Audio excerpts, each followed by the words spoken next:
Активистите против изградба на рудници во Валандово ја поздрави одлуката на владата за раскинување на договорот со компанијата Сардич МС за експлоатација на бакар од Казандол. Според нив конечно победил граѓанскиот активизам, а државните органи го слушнале гласот на народот од југоистокот кој со месеци се противи на било какви рудници.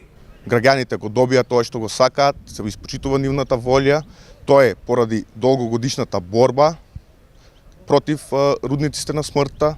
Владата тоа го испочитува, донесена е веќе одлуката за стопирање.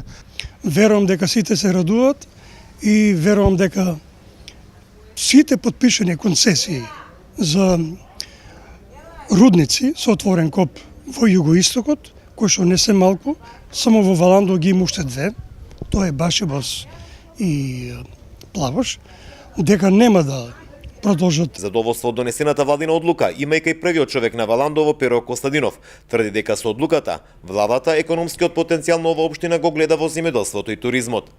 Со оваа одлука владата покажа дека максимално го следи гласот и интересот на граѓаните, така да оваа одлука практично не носи таму каде и што бевме, а тоа е дека општина Валандово и целиот овој регион тука ќе продолжи да се развива преку земјоделие, преку туризам. За раскинување на договорот за концесија за Казандол реагираше украинската амбасада. Амбасадорката Наталија Задожњук упати писмо до премиерот Заев потсетувајќи го на спогодбата на Македонија и Украина за заштита на инвеститорите. Амбасадата смета дека раскинување на договорот ќе има сериозни финансиски последици како за украинската, така и за македонската страна.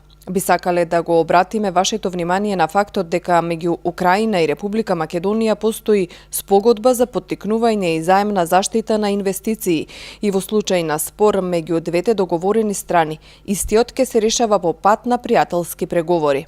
Вчера премиерот соопшти дека владата како концедент го раскинува договорот со концесионерот Сардич МЦ за Казандол. Како причина ја наведе грижата за здравјето на животот на жителите од југоистокот и неизградената постројка во рок од 2 години која требало да процесира 50% од експлоатираната руда.